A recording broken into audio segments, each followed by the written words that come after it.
Hello, and welcome to our webinar on integrating liberal arts and business education.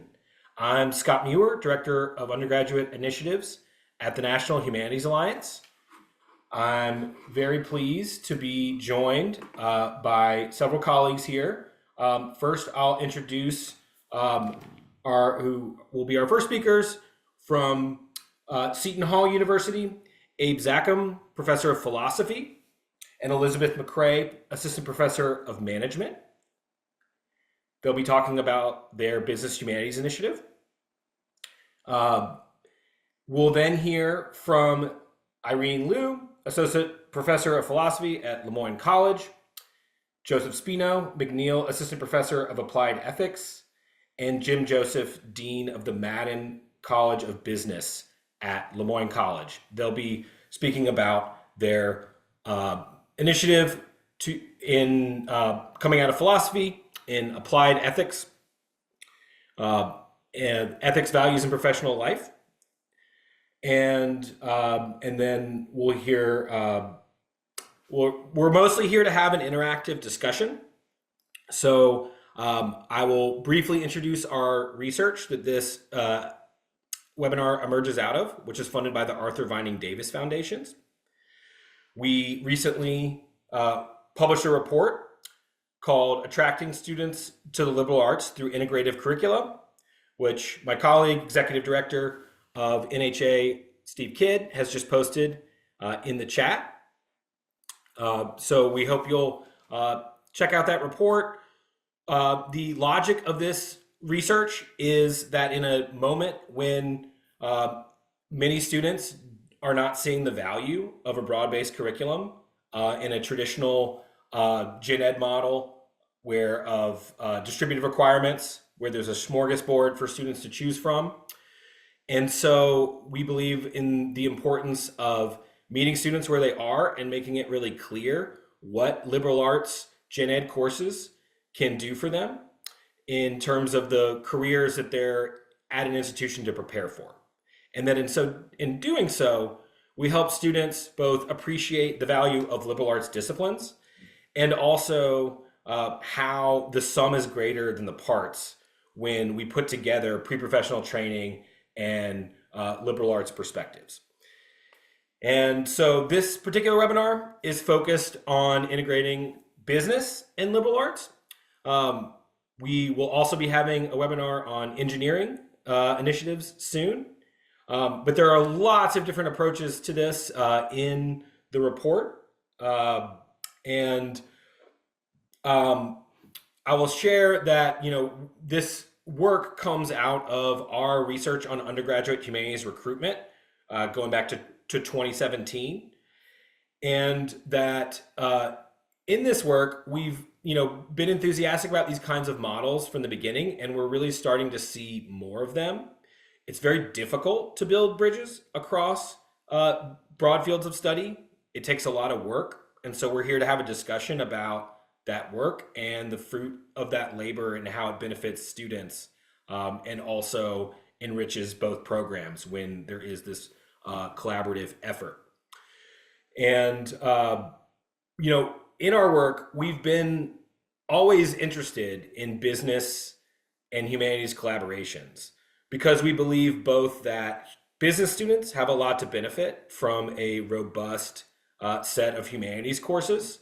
And you need to look no further than employer surveys put out by NACE or AAC&U that highlight how, for instance, writing remains one of the core skills that employers across industries highlight as one of the most important skills. And yet there's a very large gap between, the importance of this skill in employers' eyes and their perception of how well prepared students are to do the kind of writing that they're expected to do on the job. On the other hand, we also believe that humanities students who go on to a wide variety of careers, many in business, humanities majors are overrepresented in finance. They're overrepresented in sales in terms of the proportion of the population. They're overrepresented in marketing and in business management positions. So many humanities students are going to go on to careers in business, and we think they have a lot to gain from exploring opportunities in business earlier, learning the language of business, um, and um, and also thinking about how they can integrate the values that drive their humanistic study with opportunities in business to be a force for good in the world. So we're really excited to have these initiatives featured. I'll also say I'm just coming from the Modern Language Association conference where we featured some foreign language programs doing this work at Bentley University, a language, culture, and business program, um, and the international business program at San Diego State University that requires a really 7 semesters of foreign language and advanced study in business in the foreign language. So these are just some other models to think about in terms of how one might integrate humanities and business. So thanks so much for being here, and I will turn it over now to Abe Zakhem of Seton Hall. Hi, thanks. I'll be brief. I think we're going to take maybe just a few minutes to go through this. So I'll just touch upon what our program is. It's a minor in what we've referred to as the business humanities, kind of modeled after the medical humanities. We require, directed at both humanities students and business students. All students will take business ethics. They will take principles of management that's offered in the business school. Business ethics is a philosophy course. And then they'll also take a capstone humanistic management course, along with some electives. And the electives generally look like a lot of applied ethics courses, surveillance capitalism, but environmental ethics, ethics and AI, that sort of thing. But I think what our focus was, and when we think about integration, is two things. One is, what Scott had said, let's bring together business and the humanities and some form of common discourse, and everybody will be better and happy. We can learn leadership through literature, and that's fantastic. And we believe that. We believe that, bringing business perspectives and humanities perspectives together in a program and in courses is important to do that. So there's a sense of harmony there that we get out of that, and that's great. At the same time, we also recognize that perspectives in the humanities are very critical, and they're disruptive, and they're intentionally disruptive. And we ask deeper questions at times, such as, let's talk about the aesthetics of business, which we don't typically hear in a managerial perspective, unless maybe it's marketing. But is business beautiful and ought to be? And how do we perform business and narrative in ways that look like drama in literature, right? And so what we try to do in the program and in the capstone course, Humanistic Management, is to talk about business using business discourse, what management is, what shareholders are and stakeholders, what the humanistic management is approach. And here's some business approaches for trying to help your organization achieve whatever goals that it does, right? The second component in that course is to disrupt everything that we just said and said, well, wait a minute, the very models that you're using to talk about ethics and discourse are problematic. You're fallacious in this regard. You're missing a sense of personhood here, and to raise some really, really deep humanistic questions. So for one example, and then I'll be done, is we might look at a case study, the case study that involves Barbie and Mattel. Reading that in the business approach gives us certain answers about market share and how to, and maybe even some moral issues there now that we're sensitive to the moral issues around marketing and all sorts of things. At the same time, we would also read the case study as a piece of literature and use literary theory to help understand different dimensions of who is the author, who is hearing the story, what are the power dynamics, what are the characters, what are the roles they play, right? So we'll get two very, very different perspectives on the very same case study within the course. So business humanities, business harmony, and do great things for the humanities students in business and likewise, but also to be quite disruptive in the way that we think about issues. Great, thank you. And before I turn to Elizabeth, I forgot to mention that we would like, I'm already seeing a great question in the Q&A. We would like you to ask questions throughout. We will defer to your questions. We're really wanting to hear from you. So please keep those questions coming. and Steve will be organizing them and preparing them for the discussion after we all finish. So thanks. Elizabeth. Great, thank you, Scott. My name is Elizabeth McCrea. I'm an associate professor of management in the Stillman School of Business at Seton Hall. I'm very happy and honored to be invited to this discussion. And sharing a little bit, building a little bit on what Abe shared before, we've been wrestling with the separation fallacy where business is in one side and humanities are on the other, and never the twain shall meet. And we both feel pretty strongly that that siloed approach is really problematic, and that business students need the skills and perspectives they can gain from the humanities. While the humanities students, in order to do big things, you have to work with other people. You have to organize. You have to get together in teams or nonprofits or governmental agencies or what have you, or for-profit organizations, in order to achieve big things. So we really see the value of having students understand that humanities students benefit from understanding business perspectives, and business students benefit from understanding humanities perspectives.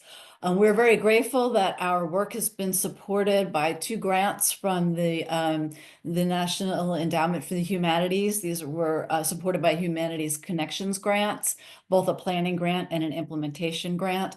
And it really gave us the support we needed to navigate the tricky process of getting an interdisciplinary minor that straddled more than one university, a college, it's straddling 2 colleges. And so, we ran into some challenges that we weren't anticipating, but the grants helped to support that work.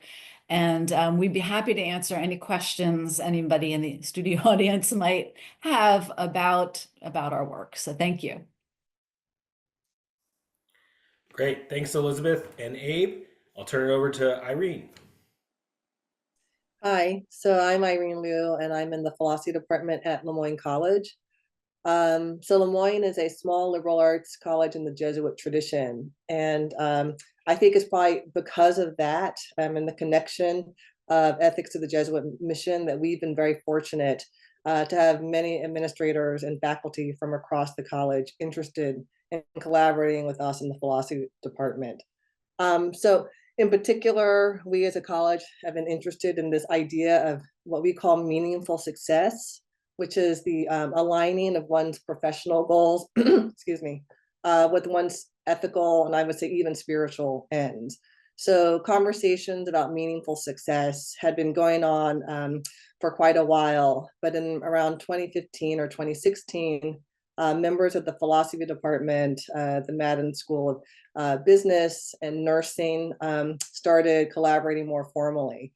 So that collaboration grew into an application for an NEH Humanities Connections grant, so the same grant, to develop a new ethics minor. And in 2018, we received the grant.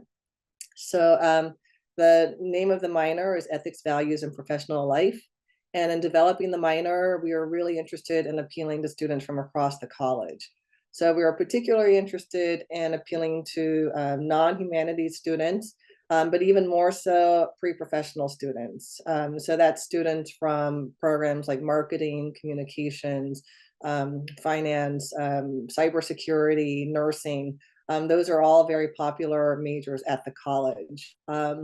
And one thing we were also very mindful of is that many of these students don't have a lot of elective space for more courses. Like their major programs already require a lot of them. So we created the minor in a way to build on the core curriculum, which is quite substantial at Moyne. Every student has to take 2 philosophy courses as part of the core curriculum. So in developing the minor, we wanted to build on that foundation. And then we worked with faculty from different disciplines to develop additional courses that would appeal to these students. So those are courses that would talk about issues and ethics in the professions, as well as broader questions of kind of meaning and purpose, happiness in life. So again, the idea of meaningful success is kind of been our kind of guiding star. So by the end of the 3-year grant period, we were able to institute the minor. We started getting students growth in our minors. We started growing the minor. We marketed it to a wide swath of students by visiting classes, communicating with advisors, a lot of outreach to faculty in different departments, and in general, raising the visibility of ethics at the college. And so our collaborations have continued to grow since then. The NEH Humanities Connections Grant was a kind of initiator, but it's grown since then. So I'll let Joseph take over from here. Who was one of the people we ended up being able to hire as a result of these collaborations. Yes, hello everyone. I'm Joseph Spino. As Irene mentioned, my big long title, the McNeil Assistant Professor of Applied Ethics, was in part out of this initiative, and of course a generous gift from the McNeil family that was sort of the impetus for Moyne's risk management and insurance program, which certainly Jim can speak to more specifics as to where that came from. But one of the points that was so important in the creation of that program was that students that went through that had a sort of concentrated applied ethics course, which is why I'm happily at Moyne now. So I've had this great privilege of coming in after all this hard work that people like Irene did to create these programs.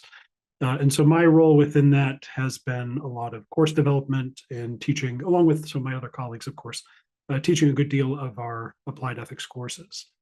And within that course design, one thing we've certainly been stressing, and this is certainly speaking to what Abe was detailing earlier, about going beyond when you're doing sort of business ethics and related applied ethics fields, going on compliance or just consistency with professional codes and such, although that's really, really important. And something that we stress in those courses is finding this sort of middle ground between the professional perspectives and what's important to them, but also where the humanities can give some insight and equip students with some skills that can really distinguish them from others, because the things we've heard, and again, this speaks to what Scott was talking about earlier, what a lot of recruiters were saying, like, look, we can teach new employees the content, we can teach them the specifics, but there's a whole bunch of skills like writing skills, critical thinking, analysis that we can't teach, or it will take too long, and that's where the humanities can really make a strong difference with them. And for a lot of our courses, we try to take a very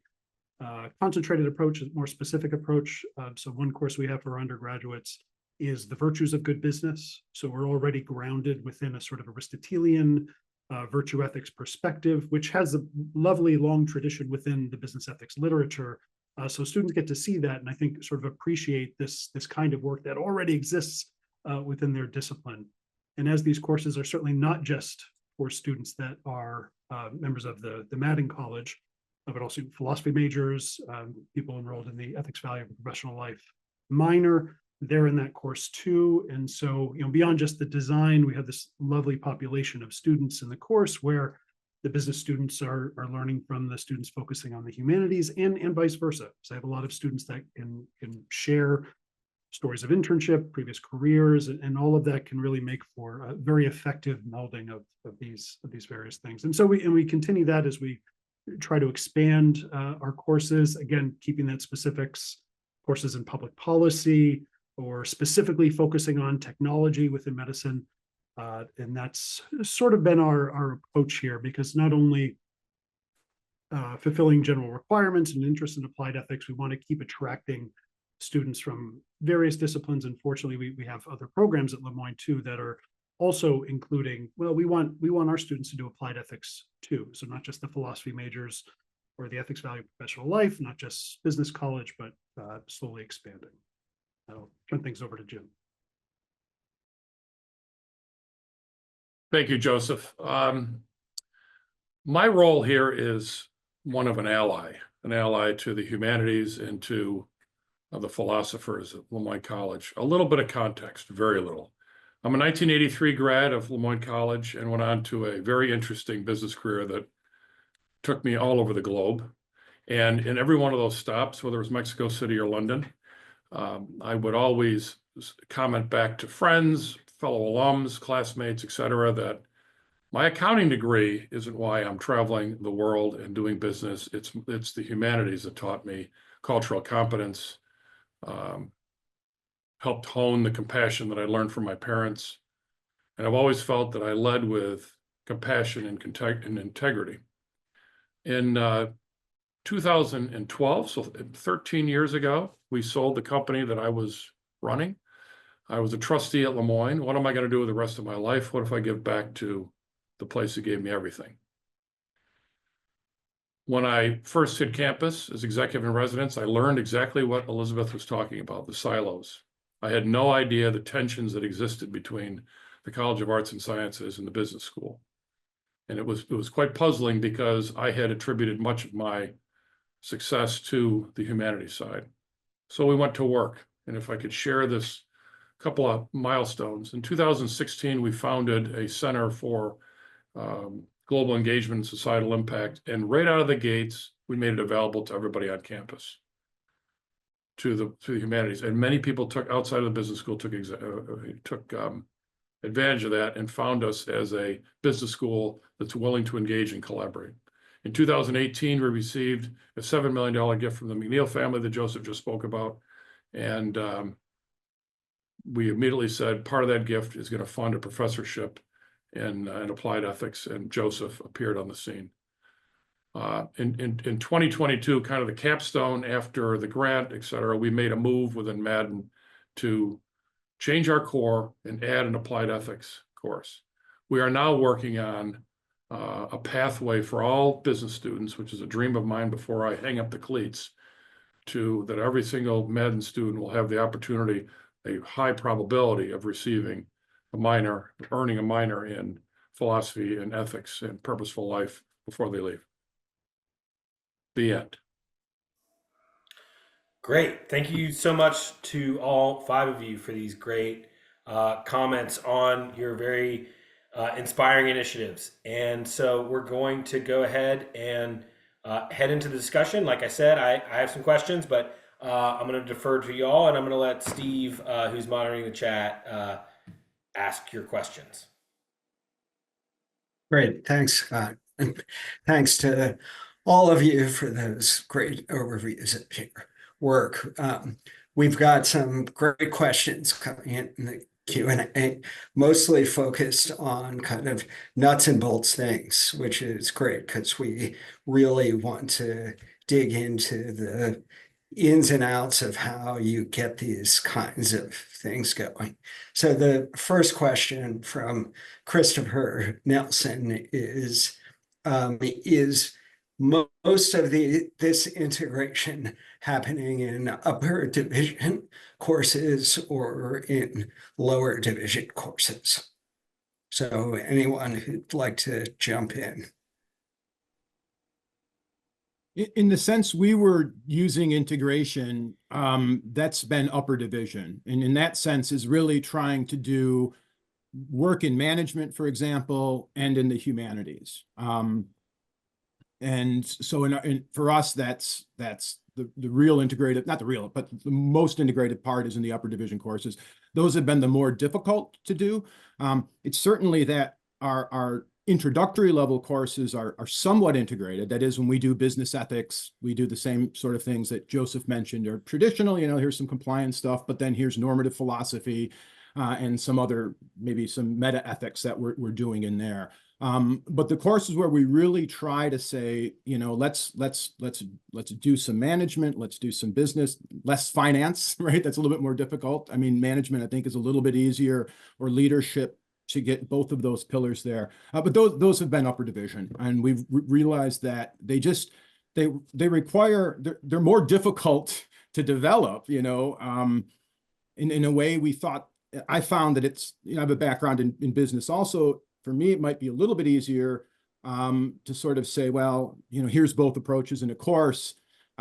Elizabeth and I had tried to team teach a course where we would say, okay, now you've got the humanities and management right in there. That's proven to be a little bit more difficult to integrate it in that way. So I'll stop there, but a little bit more on what we've done in integration and some of the challenges that we found for, in terms of doing what we'd like to do. And I'd say similarly at Lemoyne, they're more upper divisional focused, the applied ethics courses.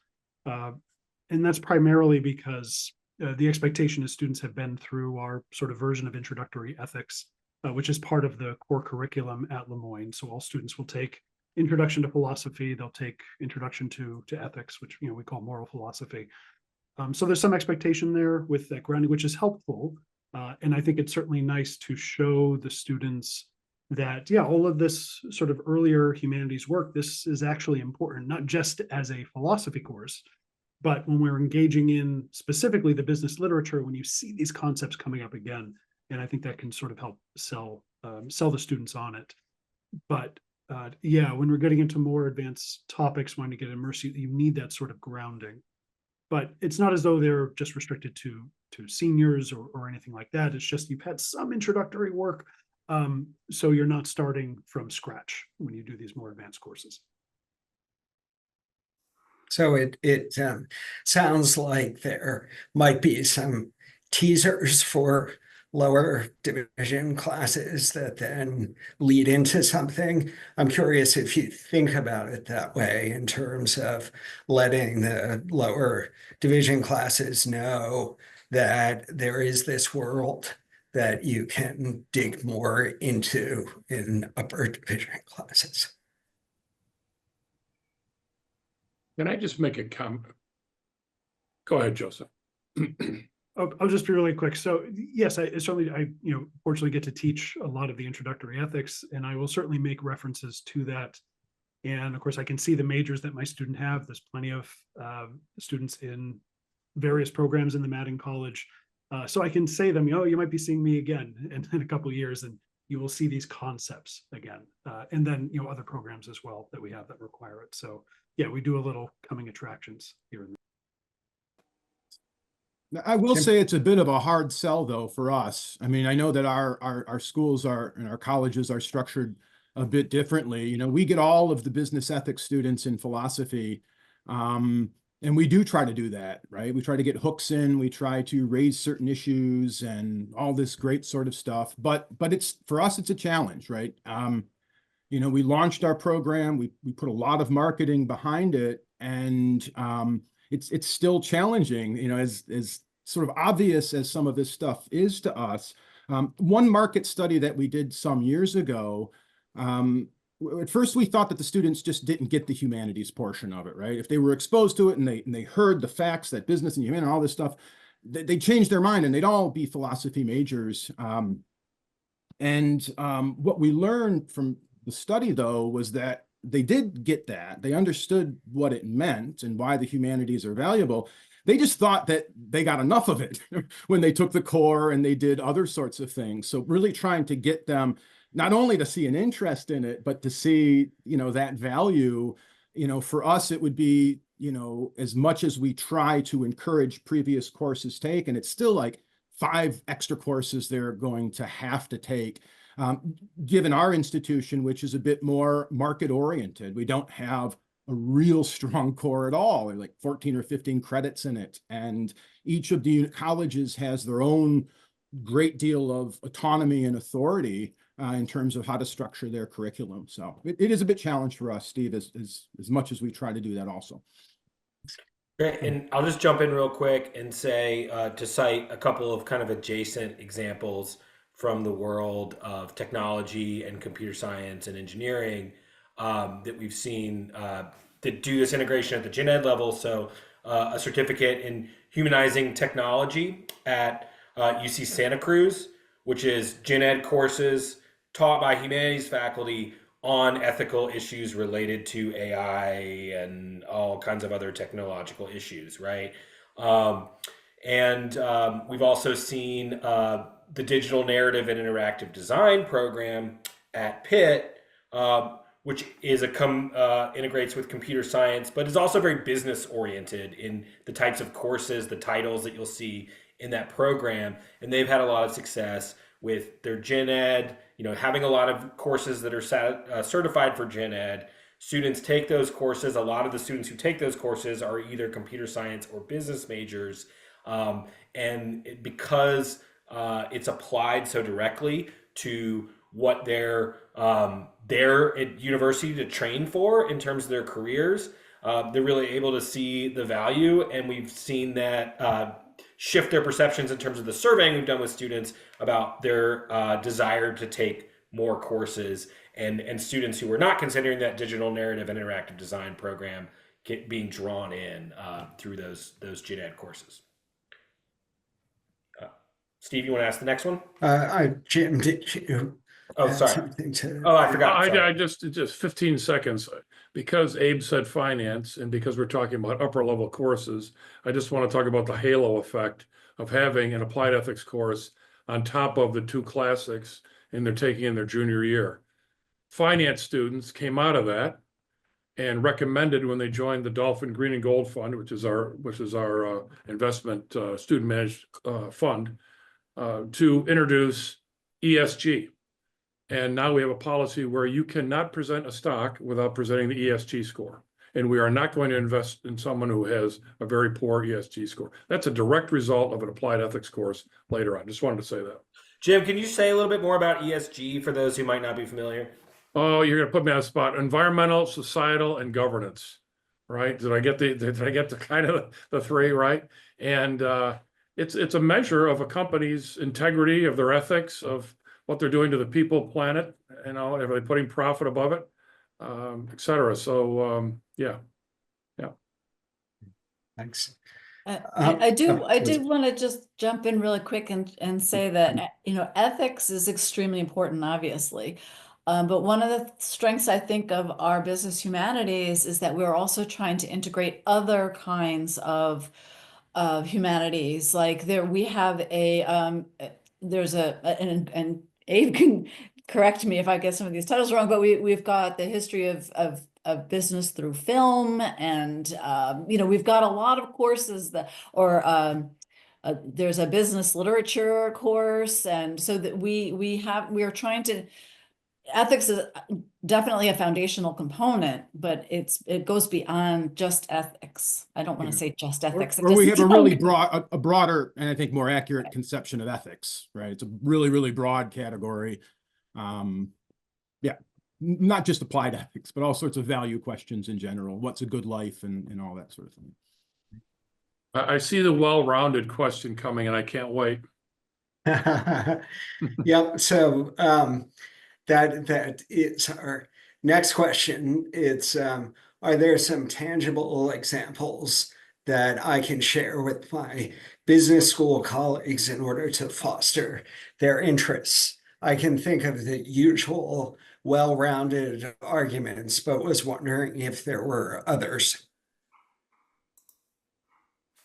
Well, I'll mention it, and Jim had mentioned it in our meeting. There's a lot going on in management. R.E. Freeman is a philosopher, right? That's why we really have stakeholder theory. Joanne Chula is a philosopher, right? So these big names in leadership and management have their roots in philosophy and the humanities more broadly. You also have management movements which try to bring all three together, and this is what Jim had mentioned that I draw on quite a bit, is that notion of humanistic management, which is, I wouldn't say it's a theory, but it's a managerial approach in management along kind of side of critical management theory that is a practice sort of driven approach that does all of the sorts of things that we talk about. It's inherently integrative in its nature, right? So some movement in the field of management and literature, you'll find that there's quite a bit there that draws on the humanities that's very, very appealing. Sage, I'll just mention, also has a series, some good, some not as good, on business case studies that are written from the humanities. So I wrote one on the myth of Sisyphus as a way to introduce humanistic management theory. So you'll find in business, and I'm more familiar with management than finance and other areas, but there's some hooks out there, I think, to help persuade colleagues on the business side of it. Jim? I was just going to add, the world has always been complex, but it seems to be getting more complex much faster. And I think there's a more openness to some people in the business school to leverage some of the humanities perspectives and tools and techniques and criticisms and so on, to help make sense of the business world and what's been happening. I do also believe, though, that there are some of my colleagues in the business school who have totally bought into the separation fallacy, and you're not going to move them. But if you can get you know, either a majority or at least a vocal minority of faculty on the business school who support this. And I think one also reason why it's a little complicated, because there are so many names, you know, it's ESG, it's corporate social responsibility, it's the triple bottom line, people, profit, planet. I mean, there's so many phrases that, and you can get different pockets of the business school all talking about those things. And sometimes that vocabulary is a hard, barrier to cross. I think if we really tend to look at the technical skills that employers are looking for, and that's great, but we also know that employers are looking for, maybe more than ever, empathy, compassion, cultural competence, because we are a globalized world, and it's not going back. I don't care what our friend says, it's not going back. So there are so many things of the humanities, just making you a more interesting person. What students don't understand, and I didn't understand when I was 18 to 22 years old, is that people want to do business with people they like and find interesting. If you're focused on your technical skills, that does not make a very interesting person. It's the humanities that brings the individual to life. And I know that I'm at this point mansplaining, so I'll stop. But I think that's drop the well-rounded and really zero in on what employers are looking for. People that can work in a team, people that can be persuasive. That's elocution. That's everything that the humanities, you don't learn that in accounting and finance. And also remind people and remind your faculty that leadership, most of these programs are management leadership. Leadership is a social science.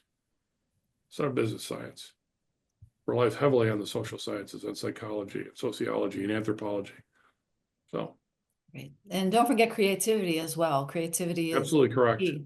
Absolutely correct. And you know, if businesses were run by a spreadsheet, they all go out of business. They need the creatives. There's room at the table for everybody. Great, thanks. So we've got a couple of questions about other disciplines that are being integrated. And we touched on this a little bit already, but one specifically about history courses, but then other kinds of liberal arts courses that might be integrated with business, if there are any examples that haven't been mentioned so far. We have a couple that we developed specifically with that in mind that are more or less integrated. One is we have a course on business fiction, but we created a course and it's called integrative business fiction, although I think we should probably change that also. But it's where they do case study analysis from a sort of traditional kind of business perspective, or at least the perspective that Seton Hall has adopted, the general framework for engaging in moral decisions in business, get the facts, apply moral theory, go with your gut, maybe, I don't know, these sorts of things. And in that class, then it's taught by somebody in actually our current dean, who's in English and does also literary theoretical critical analysis of the case studies. So you'll read them as business and sort of do that. And then you'll read these case studies as fiction from, say, a feminist perspective, a power perspective, all kinds of different critical theory perspectives and how to read literature and what's going on. There is a course in the history of American business. That's kind of a strict history course, but it does try to track the development of the corporate objective function over time. So it sort of relates to decision-making in business at a very, very fundamental level. And then the role of corporate social responsibility efforts and how they've shifted from around the 19th century to the current day, and how they involve certain political types of things. And then the last course that I'll mention is one on surveillance capitalism, which will talk about the nuts and bolts of algorithms and surveillance algorithms and how they're being used. And at the same time, along what has been popularized, the term by Shoshone Zuboff, but there are some more insidious forms of control perhaps going on here. So you'll read Foucault and other sorts of things as they come out of the humanities. So those are 3 courses that we, along with the humanistic management, we tried to do both. And the DEI course, which hasn't run yet, but that was developed by a team. One was a marketing professor, and I forget the other 2 departments. It was the history, Middle Eastern history, Iranian film, and the one that does our business writing and business fiction in the English. Right. So it was an that's right. English department, history department, and marketing department collaboration. It hasn't run yet though. We have this quirk that it is very hard to co-teach a class. I can co-teach with a course with somebody in the business school. That's not too much of a problem. It's when we try to co-teach between the colleges that it gets a little challenging. So we're working on it.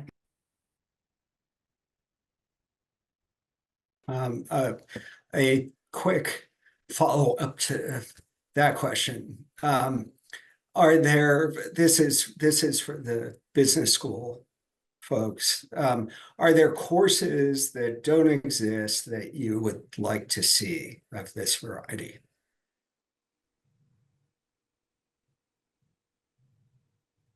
Well, Sorry, Jim Elizabeth, go ahead, sorry. Yeah, I was just going to say, I'm in the process of developing a sustainable business course where I'm trying to integrate humanistic perspectives about sustainability along with consulting to local businesses. So the students would be trying to apply some of those things to help local businesses become more sustainable. So that's actually in development. We have a syllabus, as I mentioned before, with a DEI course, diversity, equity, and inclusion. And we actually are not sure where that would be housed, but I can very easily see it being housed in the business school. And I already teach a course in creativity and innovation that leans pretty heavily on some humanities-based concepps. And maybe Jim, you want to chime in on some? Yeah, there's in a similar vein, we are working on a course called Analytics for Social Good. And we've invited in faculty from sociology to work with us. And this was inspired by a recent faculty member whose work during her dissertation involved 2 things. One, optimizing food moving from restaurants and grocery stores, et cetera, that have highly sophisticated supply chains now, to food banks. And actually, again, being an ally, and yes, it is one of my faculty members, but if she's doing something for social good, I'm going to be an ally. I opened the door and she's now on the board at the local food bank board. That's one. The other is optimizing where we put vaccine clinics to reach the most vulnerable in the community. So, and we purposely dropped the word business. So it's analytics for social good, thinking that it will draw students from across campus. I'll just rattle off a couple of other examples on this question of other disciplines, right, in the humanities. So interesting model. This is also from Pitt, different initiative. It's called Water in Central Eurasia. And this was a project, another NEH Connections project that was undertaken by the Area Studies. So the Global History Center, the Russian and Eurasian Studies Center there. And they collaborated with business and engineering and history. And so the way they had this sequence of 3 courses that was framed as past, present, and future, right? So the history course to learn about water issues in this region historically and how that plays into current conflicts over water access. A business course focused on the current dynamics and how this is, the sort of the economics of access to water rights in the region currently, and then an engineering course about technologies that can be used to improve water access in the region. Another example that is kind of more native to English and wasn't as collaborative with business, but you can see why, it ends up kind of going towards that integration. It's called Novel English Majors. It's a course at Southwestern University, where they apply literary analysis skills to questions of career, to career self-help literature, like What Color Is Your Parachute? And they actually do kind of critical literary analysis of novels about the workplace and about career trajectories, as well as these kind of more career guidance literature. And they also bring career services into the classroom to do workshops, and the students shadow English alums at their jobs and write about that experience. So that's, one other example, but we're definitely seeing different disciplines apply this, and these are great examples that have been thrown out there. I was just going to add two titles that I think from a business school would be meaningful work is a concept also that has nice, meaningful life, meaningful work, and then the business application. So I think business schools offering courses on how to drawing on the humanities to draw out what is the meaningful life stuff could be very useful.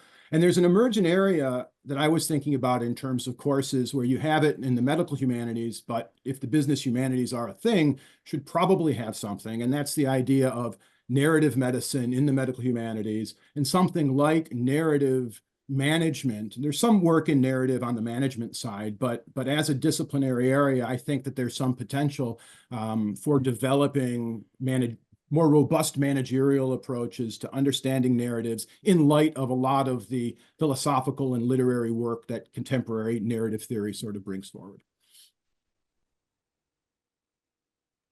And I'll just quickly mention as well, because this is both about interest for business students, but then broader, not just philosophy courses doing this kind of work.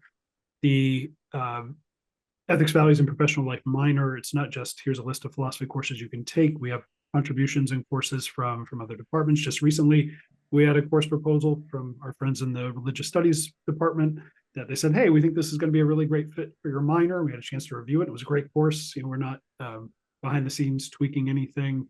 There's also, there's a corporate responsibility course that's taught by the religious studies department, not philosophy. So I think that there's plenty of room for lots of disciplines to contribute. And I think we're fortunate at Lemoyne, we have that sort of buy-in from other departments, and we have those valuable contributions. So it's not just what the philosophy department is doing. We have another question. I'm just going to go ahead and jump in there with this that connects with what we've already talked about in terms of sustainability and how that plays in. So this has come up a little bit, but I'm curious if anybody wants to comment further on engaging specifically on climate change and sustainability in relation to business. Nothing specific yet, but we have decided to rename our, remember the gift from the McNeil family from 6 years ago, our McNeil Academy for Risk Management and Insurance to the McNeil Institute for Risk and Uncertainty, which I think fits, in today's world. And we are also have broadened the professorships, another professorship, to make it available beyond just arts and sciences, but actually to the our Purcell School of Professional Studies, Public Health, because of pandemics, et cetera. So that's a move we're making. I can't be any more specific than that, but it's inspired by this whole question of sustainability. Whatever we're talking about, it needs to be sustained.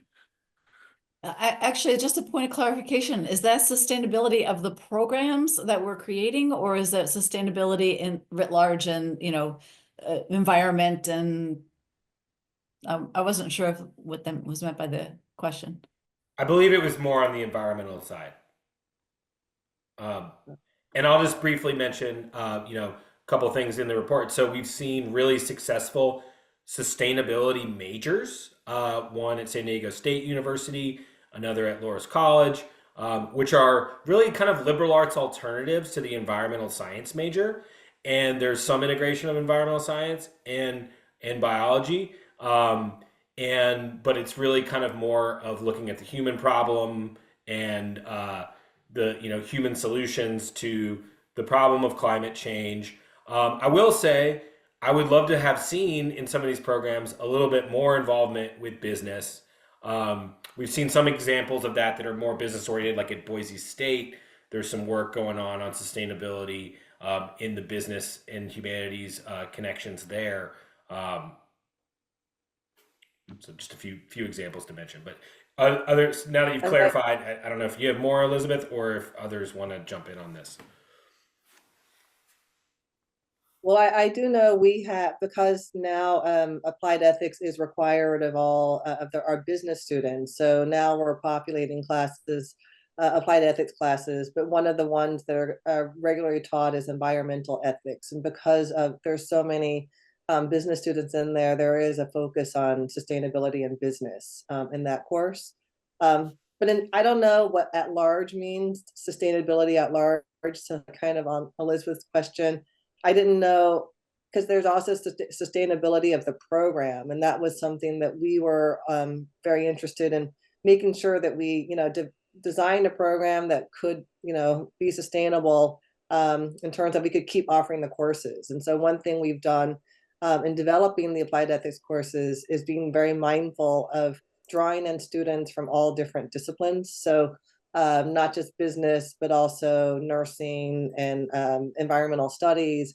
So for example, a course called The Ethics of Medical Technology is going to appeal to students from medicine, business, and the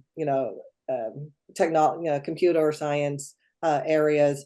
And this is very intentional. So we've been designing classes intentionally to draw on these different students. And in part, Jim has been a big proponent of kind of the mixture of students that business students learn. He doesn't want all the class populated by business students, right? He wants the nursing students and the philosophy majors and the communication students to all be together. So for us, sustainability means developing courses that kind of reach multiple pots of students at once.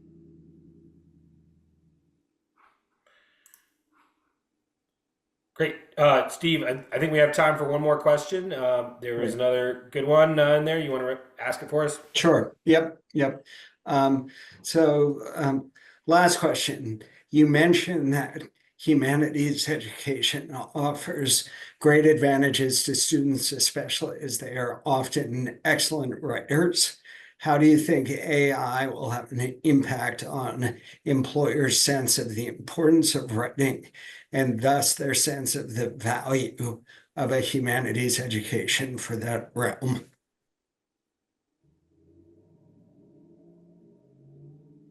I'm just going to say now more than ever, we need storytellers. And I'm not so sure AI can capture the emotion yet. I'm not going to say never, of a truly well articulated story that that centers the human being. I'm sure it's one day, maybe it will. AI maybe is a good start, but I don't think it'll ever replace human emotion, human stories, connection. I'm a little less optimistic. I think that there's a whole level, and you already see it, where a whole level of business writing that will be eradicated because of, and this is, not the interesting creative sort of stuff, but, if you're going to have somebody write an HR report for you in a certain tone, in a certain style, eventually when the data becomes large enough, the algorithm is going to do that really, really well, I think. So I do think that there's as a threat to certain types of jobs that might be populated by good writers that come from the humanities, there's a level of writing that's going to, whether it's sport writing for blogs or basic business policies, it is going to be destabilizing. But it's a really great question. That is a great question. Let AI write the darn report, and let the humanist within HR spend more time thinking about how we're going to solve this situation, how we're going to retain this employee, how we're going to redeploy this employee to a better place, and get away from report writing. Yeah, and from my perspective, AI is a tool, just like any other tool. It happens to be a very powerful one, with the potential to take away some drudgery. And I think I can't recall now. I think it was Abe saying, it's a good start. And I've used it myself I'm stuck. I can't figure out how to start on this particular thing I need to write. Let me just ask AI. And I almost never keep it exactly the way it was. Actually, let me take that back. I've never kept it exactly the way it was, but at least it gets me started. So I'm not looking at the blank page and the blinking cursor. So, but I think it is disruptive, and the students who are going to be successful are the ones who write really well, who understand how to use AI as a tool to make them more efficient and more effective. How that's done, I don't know, but And if I can just very quickly build off that point that Elizabeth articulated, I almost want to think about that question from the other perspective. It just makes it that much more important for the students that, if your ceiling is what AI can produce, you're going to get phased out a lot faster. And so that's something the humanities can offer, so that it becomes a tool, it becomes something that you sharpen. It's something that you can sort out the garbage from. It's not the exact same thing, but I have a close friend who's in software development.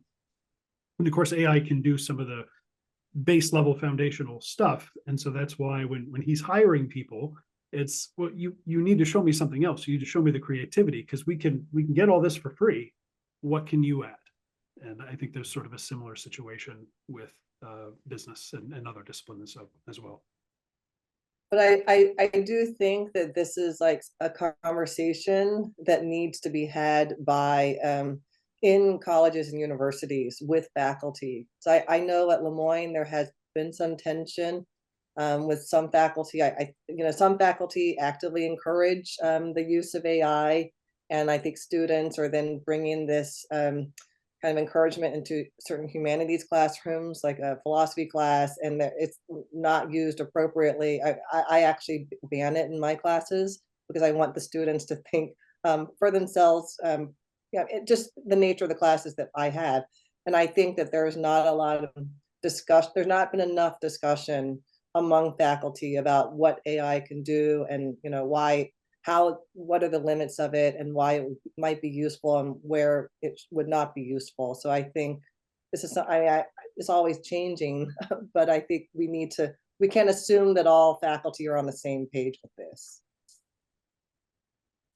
Absolutely. One thing I just wanted to mention on this issue is, I think when we think about, writing as a product and sort of conventional writing assignments in a higher ed setting, that's when this question seems to ask, like, well, why do you need to be able to do that anymore? And I think we've already had good answers to that question that say it's not so simple. But when we think about advanced language skills, rather than writing as a product, but as a process of working with language, if you look at labor market forecasts from folks like Deloitte and the World Economic Forum, what they say is that that's what's going to be needed. And there's actually going to be more hiring in the ability to work with advanced language and including AI. But jobs like prompt engineer that are more, the chief executive of OpenAI recently saying that they're hiring humanities majors, not coders, because they're going to be able to write a lot of code with what they already have. And so what they need is actually this critical look at and how to, advance the language really requires that advanced language skills. So thanks so much to all of our panelists for this great session, great conversation. Thanks to all of you for coming and these great questions that came in. I hope this is a beginning rather than a sort of end. We are going to continue to do this work at NHA and specifically, look for more events from us on business in particular and resources on that. I just want to again thank these panelists not only for the great conversation, but for the work you're doing on your campuses. This is difficult work. It's challenging, and really applaud the efforts you're making to build these bridges for the benefit of your students.